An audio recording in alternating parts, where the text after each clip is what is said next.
Alrighty, so today I'm back with some Tropico 6 finally. It's been probably like 4 months, somewhere around there, since last time I made a Tropico 6 playthrough.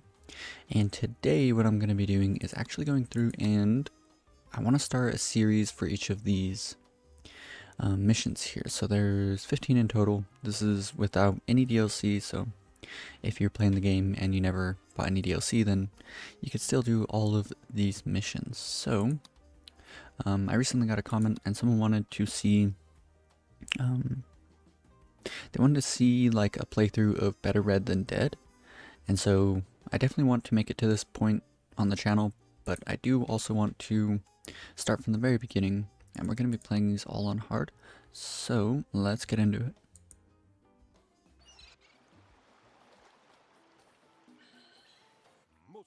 Beloved Presidente, do you remember Tropico? Emerald palm trees, platinum beaches, and crystalline seas, from which the sun reflects like the twinkling of jewels and golden coins. It is I, Presidente, Penultimo, your faithful aide, your biggest fan. I chronicled your triumphs. Fear not, for nothing was written down. Penultimo never forgets, unless he is told to, of course.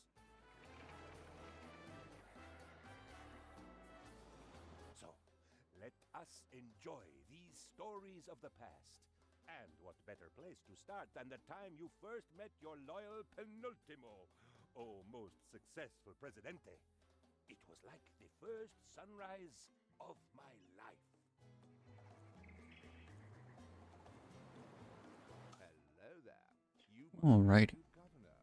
I'm Lord Wyndham, voice of the crown, and it's your job to do as I say. Until your mandate runs out, at least. Okay, so not only do I want to simply just like play through it, but I kind of want to go through and give all sorts of neat little tips about Tropico and just setting up islands in general. So for this first island, we're going to keep it really simple and just make a well-off island. That is sort of my goal here. So first things first, we're going to go through and demolish literally every last building, all the roads. Let's even demolish this stuff. Demolish this road here. And all of that. Okay. So now press play for just a moment. This was supposed to go as well. And these roads. Okay. So now, we demolished this road, the main road here, and then the road that was going this direction. And so what I want to do is, previously the road went from here and then from here down this way. So I want to set it up one tile to the left here. And to do that, we're going to relocate these two buildings. Wait, no.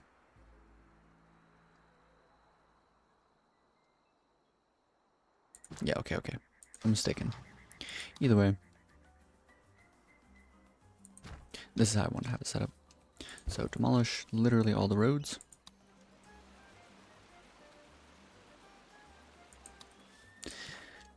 And have a road come from the middle all the way up to here and then all the way down. This is how I wanted it to be.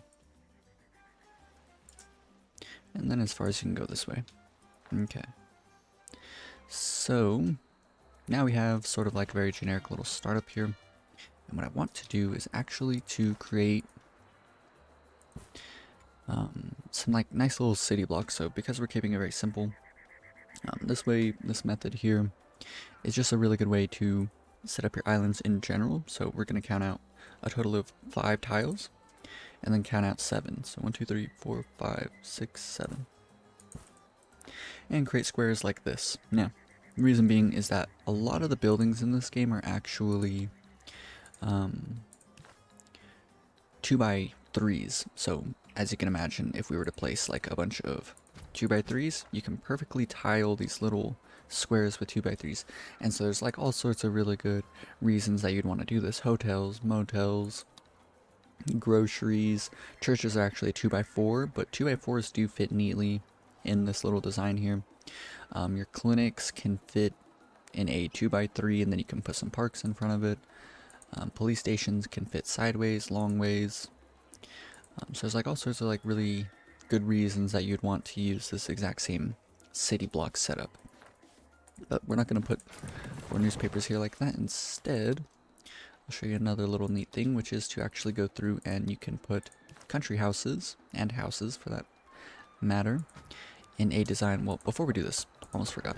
We want to go to edicts, turn on urban development, and we're also going to want to turn on food for the people. And I'll get into exactly why here in just a moment. And let's see how many homeless families we actually have. We have 35 homeless families. So each of these country houses can fit a total of 2 households. So if we do 35 times, or 35 divided by 2, then we get 18, I think. So we're going to need 18 houses in total. So let's go ahead and start doing that. And so you can see it's a really simple design. 2 of them long ways like this, 4 in the center, and then 2 more long ways on the end. And this is just a design that I like personally. And then what you can do is you can put some parks in to help bring up the beauty just a little bit. Okay.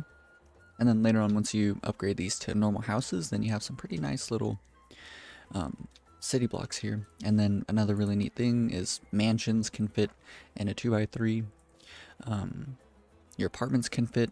They fit 1x3, so they take up like this. And then you can put parks in front of it. Apartments, 2x3s, so they fit neatly here. Tenements are 2x3s, I think. They might be 2x4s. Either way. Modern apartments. So modern apartments plus, you can get really fancy with it and do skyscraper hotels and offices, and you can create a bunch of very tall skyscrapers in a very dense like city layout, which is really, really nice. So we have a number of households there, and real quickly I do want to get into all of our various foods and whatnot. So I do want to focus primarily on sugar for the time being. So what we're going to do is fit one here. Now, the exact setup is I want them facing this direction, and then we're going to put this one, a sugar plantation, as far into this corner as possible without, like, you know, losing tiles and stuff. So here, yes, okay, that fits perfectly.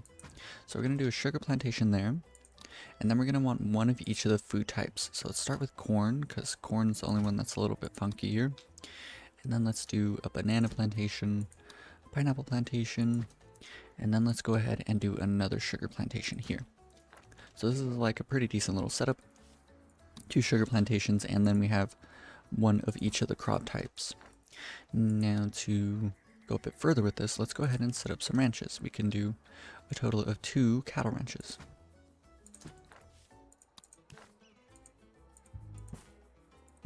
So now we have, there's 3 crop types that you can grow, 3 food types that you can grow that are crops. And so we have one of each of those, and then we have 2 sugar plantations, and then we have cattle ranches, which are going to give us meat. So that's a 4th food type, and we'll actually get hides from this. Now real quick, I talk about this in a guide that I made, but you can come to goods and prices, sort by price, and let's scroll all the way down to the bottom. This number here is for 1,000 units. And if we look at the very bottom, hides are $750 for 1,000 units, which means that you're not even making $1 every time you sell one hide, which isn't too great. But if we scroll up, we can find leather. $5,400. That's really, really good, right? Like, that's pretty good. That's the 3rd most expensive good that we can produce in this first era. So you turn hides into leather. So we want to turn all of our hides into leather.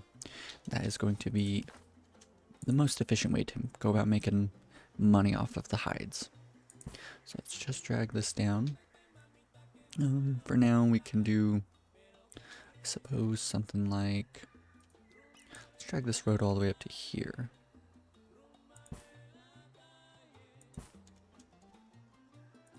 Cool. So now we have a bit of housing.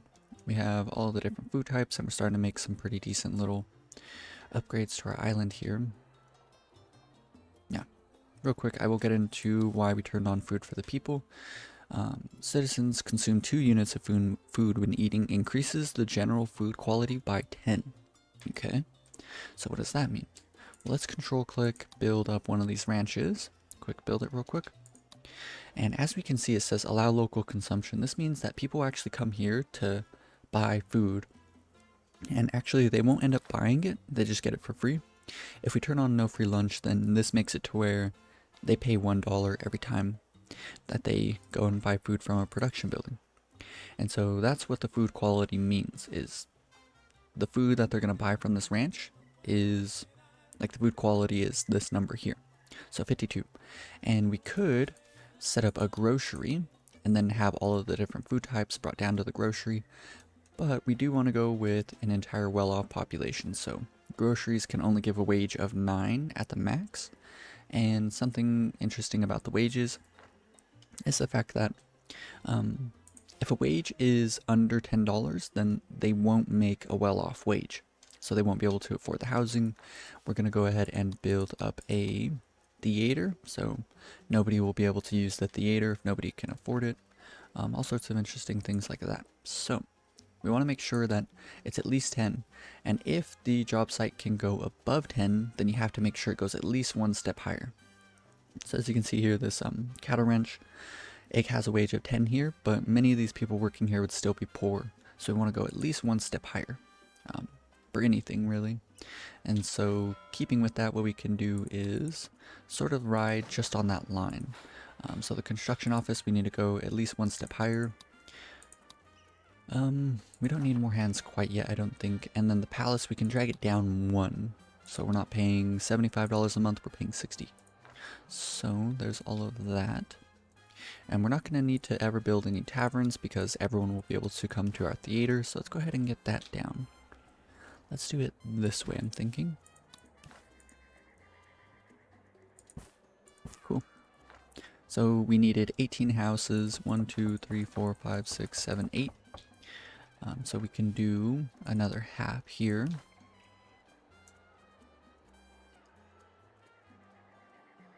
Not sure exactly. I'm always like forgetting which way is the front of the house. Okay, it's this way.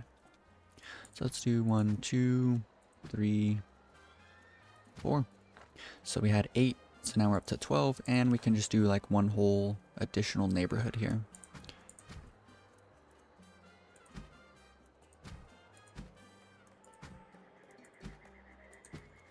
And we can throw in a bunch of parks in front of all of these houses.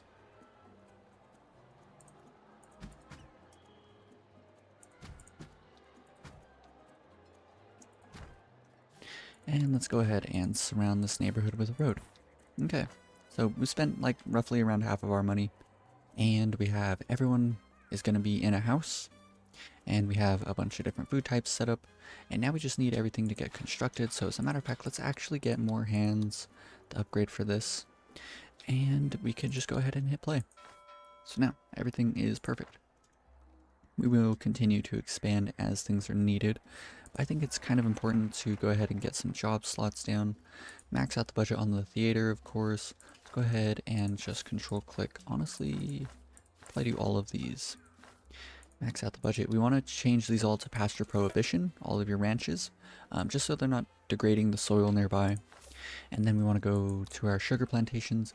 So I was talking about it, you need to go one step higher than $10 a month, unless that job site can only give a max budget of $10 a month, like our plantations here. So this is good enough. It's only like things like the ranches that they have the ability to go higher. And then for all these plantations, we're going to want to go with multiculture. So now let's click on each of them and see what their efficiencies are. We're getting over 100% efficiency on all of these because there's different crop types and they all are on the multiculture work mode. Very, very good. And we have 2 sugar plantations, which is really nice. So let's go through unemployed, vacant jobs. So we just need people to start showing up. And once everyone's got a job, then every single person should be well off and they should be able to afford the theater. And then they have food. We'll get a chapel down soon. I probably shouldn't have destroyed that last one. Should have just moved it somewhere else. Now, there's another thing. We want child allowances. Reason being is we want everyone to be well off. And if someone is like right on the edge and then they have a child, it'll actually drag them down. Like if they make exactly $10 a month and then they have a child, they won't be able to afford all of this stuff. Nice to have choices. Fulfill a trade route with the crown, that's fine. We'll go ahead and say that we'll do this rum. Yes. Or we could even keep it really simple and just like buy something. Let's go ahead and just like buy some rubber from them, that's okay. You have to pay attention to tasks like that because sometimes they want you to do specifically an import or an export. In this case it just says trade route, so it can be either or. Okay. And so just keeping things simple, I do want to go through and make at least one of each of these industry buildings here. Of course, we already talked about the tannery. The rum distillery is a no-brainer. We have to do it anyways. And then a lumber mill, get into that one. So we'll be producing all of our most expensive goods. Now, something pretty interesting is for the first era, you don't really need to worry about your support. So we're going to lower the budget on all of our country houses to the minimum. This is going to drag down housing quality, but this means that each of the houses we're only paying $4 to upkeep each of them. And if they're fully lived in, then this means that we're making $28 a month off of each house. So that's $24 net profit every month, which, as you can imagine, we're going to have 18 of them, and if they were all full, then that's 24 times 18, which is several $100s a month off of just rents. So there's no reason that you would ever want anyone living in shacks. You always want everyone to be able to afford a house. And if you do end up having a lot of poor people and you kind of don't really, like, you could set this entire system up with only bunkhouses. That's definitely a viable option. But because we know how to give everyone a well-off wage, and we're going to make sure that they have a well-off wage, then we don't really need to worry too much about poor housing or anything that a poor population is going to need, like taverns. We only need to focus on well-off stuff. So something that I'm doing is if you select El Presidente and we customize him, he looks kind of silly right now, but if we go to traits, the Savant perk, I would say that this is just like the best perk that you can have, or a trait I guess, for a beginner. As you can see over there on the left side, El Presidente generates 1 knowledge and 1 raid point per day. So very, very simple, and it makes it to where you just don't need to, like, you don't need to go and build a very expensive library. Whenever you build your first raid building, it'll already have some raid points. Very, very good. So I always recommend that, especially like starting out. So I'm just clicking through, checking out various things. Unemployed, almost everyone's got a job now, which is good. And we're about halfway to child allowances, and once we get that, as long as we don't build buildings that will give a poor wage, then everyone should be able to afford all the housing. Real quick, I'll talk about which buildings can only give a poor wage. Coconut harvesters, fishermen's wharfs, and taverns can only give a poor wage. I'm pretty sure the circus and the busker, so all the basic entertainment buildings here. Groceries can only give a poor wage. I kind of think guard towers too, I'm not totally sure about that. And for the first era, that's really it. We are going to want to go ahead and build a fort as well, though.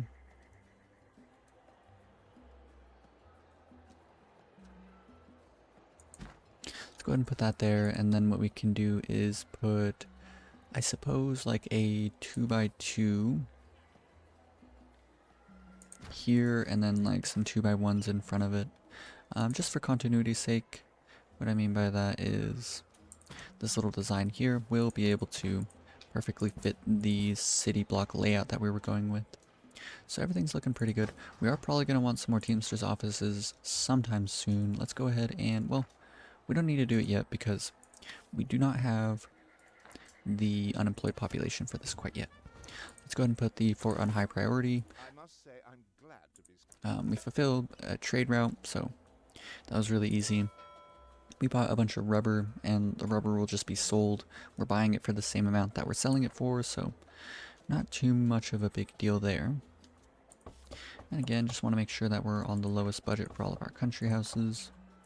I'm not sure what the console buttons are, but for PC it's control click. So if you see there, it says control left click, set budget for all buildings of the same type. So like I control clicked one, and now all of the houses have the exact same budget, which is pretty much a good way to just go about like your entire island forever. Like I'd always recommend all the buildings of the same type to sort of be working exactly the same. Only in like niche circumstances would you really want to change it up too much. Let's demolish these houses, not houses, but these shacks, just in the hopes that some of these people decide to move into the fancy new housing that we're making. They will eventually move into the housing on their own, but this way we can maybe sort of prod them to do it quicker. So we're almost to the point where, yeah, everyone's got a job. Most people are well off, and as we can see, the reason that these people aren't well off and they're poor, even though they definitely make, yeah, they both work on plantations, so they both make $10 a month, they should be well off. But the reason that they're poor is because they have children. So once we enact child allowances, then all of those families with children will get bumped up to the well-off wealth bracket, which would be really nice for us. Which means that everyone will be able to use our theater, everyone will be able to live in a nice house. For the fort, we want to make sure that they do get a well-off wage. Let's go ahead and bump that up to the max, man the ramparts. This is kind of spooky. We barely got it up in time. Let's go ahead and get utility installations, might as well. Okay, so people are starting to show up, and we want to leave this on man the ramparts. And what this means is that people will stay inside the building, anyone working here, and they will fight people from the fort itself. And this typically means that you'll win like most fights, even if like your troops are outnumbered. You always win the fights because, you know, your guys are inside of a fort. And then once you switch it to defensive, they'll typically go out and try and either defend buildings or attack the attackers. And so something that typically I would end up doing is building some guard towers to sort of like defend key choke points. And then what you can do is wait until the troops are about to show up to your guard towers and then switch your fort to man the ramparts. And the reason that you do it this way is because they'll like get close to the guard tower and then your troops will leave.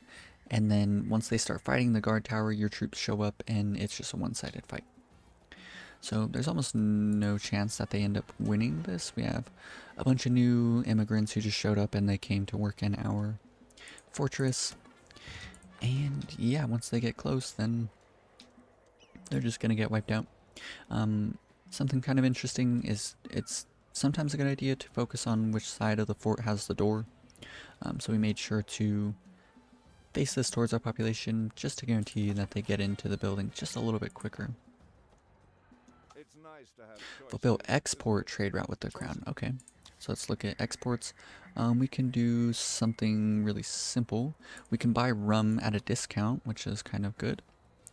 But for the time being, let's go ahead and keep it real simple. Let's just export our pineapples here. Well, let's do the meat, and then let's sign a high. Well, no, we'll just leave it as, well, let's go ahead and get this, I guess. Meat and pineapples, and the lowest volumes. Reason being is that as you make the crown more and more happy, as your relation goes up with them, they'll give you better and better deals. So we just unlocked child allowances. Let's go ahead and activate that. And if we check out the population, we have 99 people, as you can see up here, and 99 well-off people. So everyone is well off, which is really, really good for us.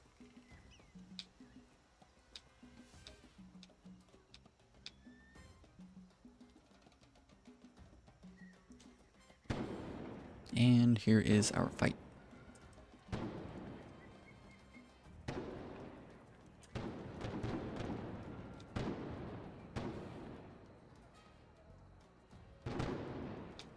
And they didn't really stand a chance. So, things are looking up. Things are looking really, really good right now. We have 25 homeless families and 18 vacant homes, which means that we're going to need a bit of an additional neighborhood going on. But real quick, let's go ahead and build up a newspaper. Newspapers are nifty little buildings for many reasons. Man, I wonder why all of these. Maybe it's because people are trying to live up here. Yeah. You never want like the shacks to be near your plantations. Reason being is that it's going to actually cause pollution, which decreases soil quality. So you never want shacks to be popping up near your plantations and your ranches. So you always want to deal with that. So we just did that. Let's go ahead and get a Teamster's office, a second one. Then let's go ahead and start building up some more country houses. So we can build one here. Let's do one here, one there. One here, one there, and one there.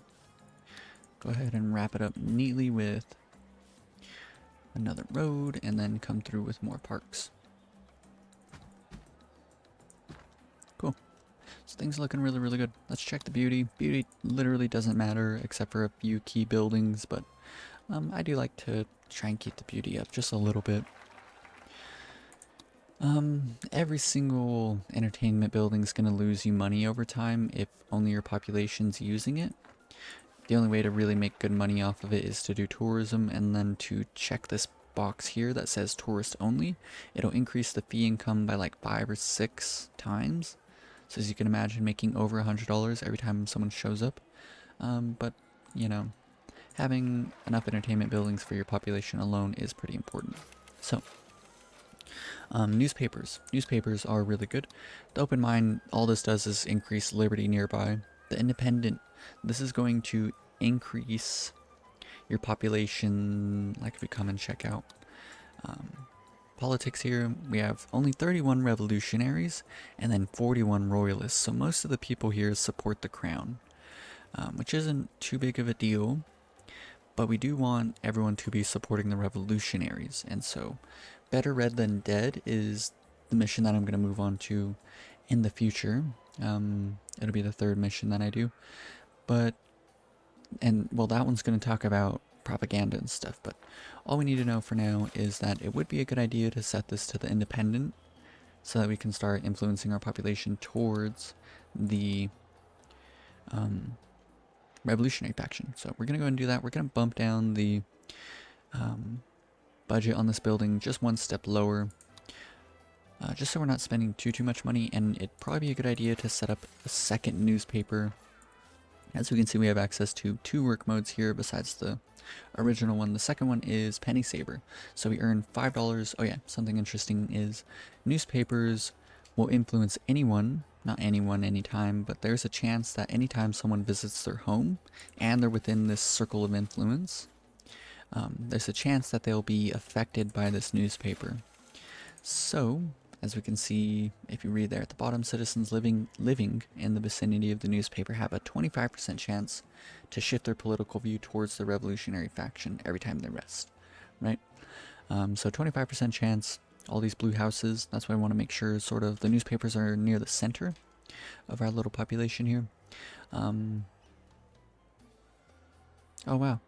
And then Penny Saver, it's not even a 25% chance. It's just every time someone visits their home, we make $5. So I think, well, it would be good to set that up now. Well, you know what? Let's put this on Penny Saver for the time being. And then we'll set the second one up later on to serve as our propaganda building. And so something kind of interesting, well, we need to do something. We need to actually build a chapel. So let's go ahead and do that. I suppose here's as good a spot as any. Although we could put it here. I don't hate that.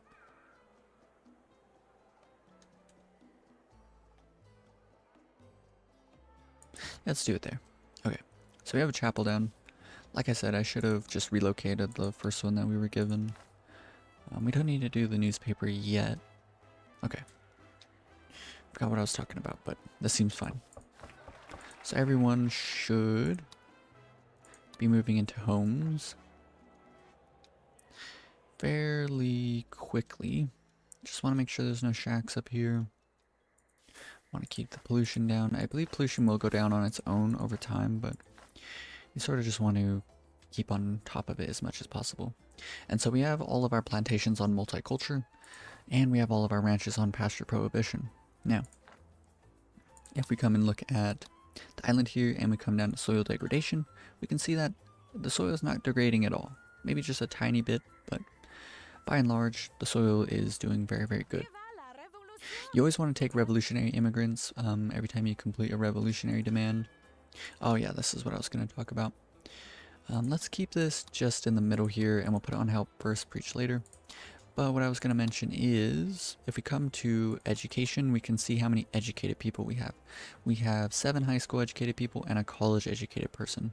So that's 8 in total. This is going to require 2. There's 6 more, so that's 8. And then we need 4 more for our newspaper.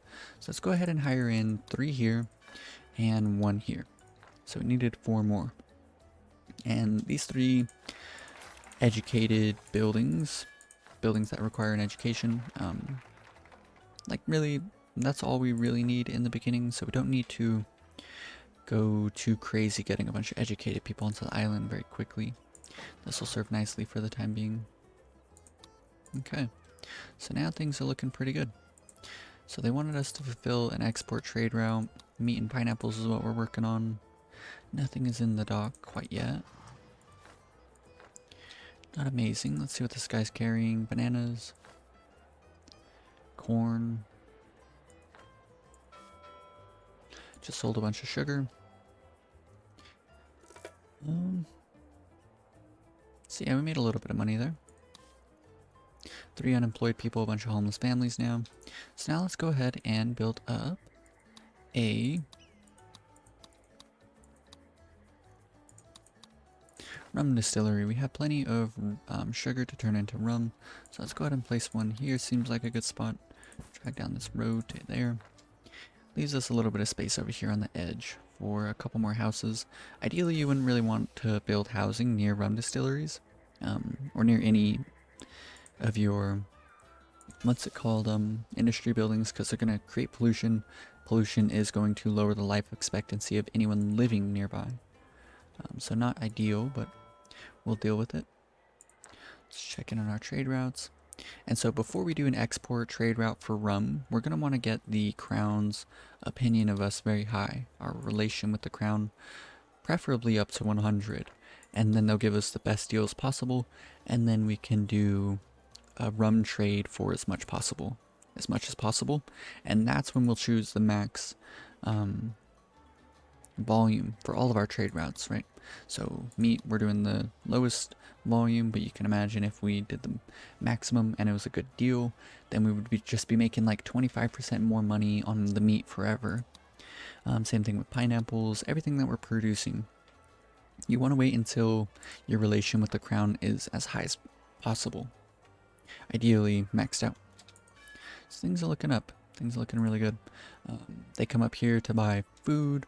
They can go to church, they have a theater, they have a nice house that they're living in. We want to make sure all the country houses are on the lowest budget. You just always want to be doing that. And I guess with the last little bit of our money, we should build up as many houses as we can. So we need at least 6 more houses. Let's see if we can squeeze in 6 around here. So there's 3.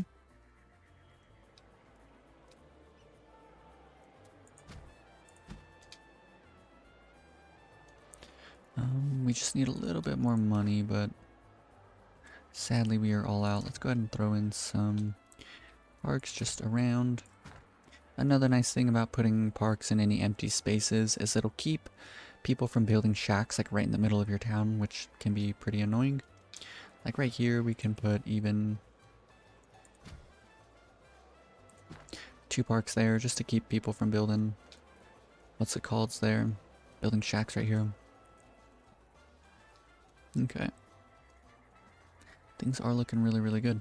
Let's keep the rum distillery on high priority. I'd rather get this done before they build any of these houses.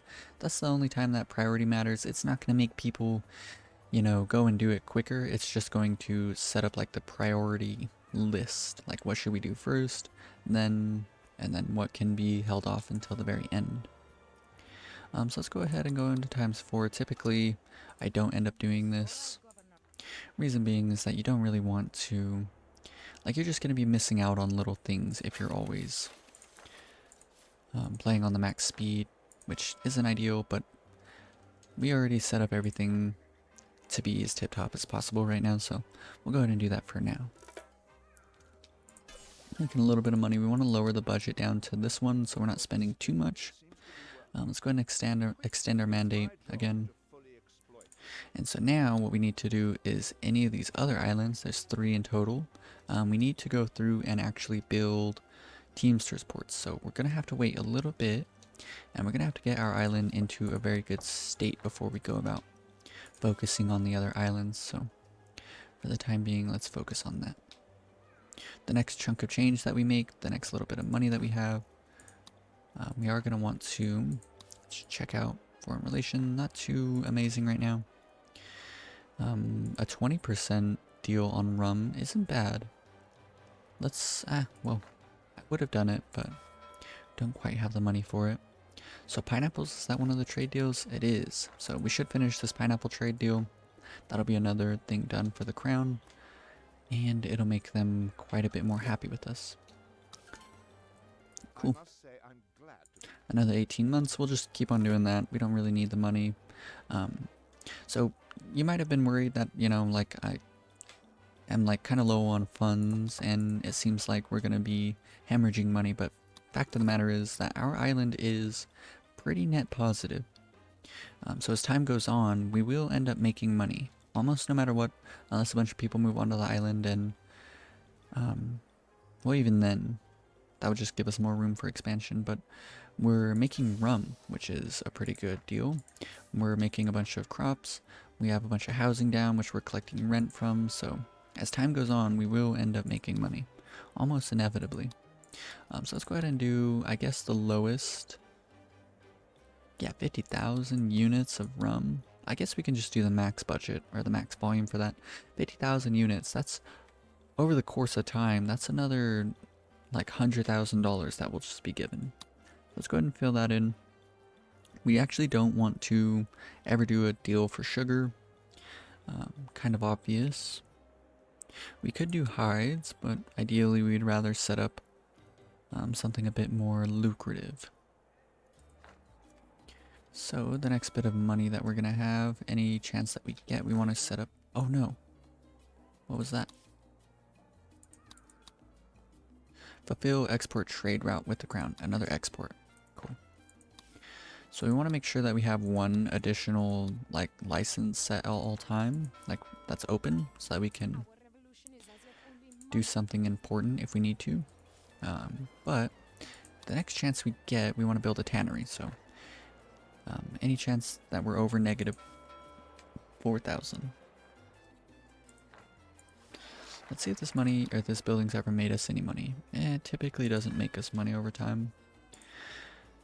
However, we do have a number of buildings that are sort of dragging us down a bit. The fortress, it's just losing us money. We're just paying people to be soldiers, which isn't too amazing. Anytime you're wondering like when you should build more Teamsters offices, a good rule of thumb is to check, yeah, see, like right now there's 2,000 bananas sitting in this plantation, 3,000 in the pineapple plantation. So we just need some more, what's it called, Teamsters. So before anything else, let's go ahead and set that up. It is imperative. So there's 2 more. Let's check in on the population. A bunch of unemployed people. That should be plenty of workspaces for them. Level up food for the people, which we've already done. So another 10 revolutionary immigrants. Reason you're taking revolutionary immigrants is, as you can see, previously we had less revolutionaries than royalists, but we've been taking the revolutionaries as our reward from the revolutionary demands every single time, and now we have more revolutionaries than your royalists, which is really nice.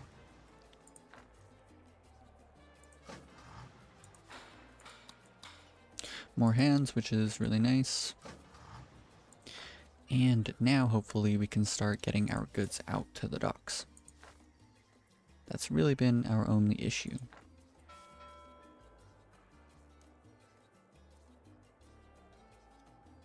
Okay. So yeah, now it's sort of just like a waiting game. Build another chapel. We'll end up doing that once we really have the funds for it.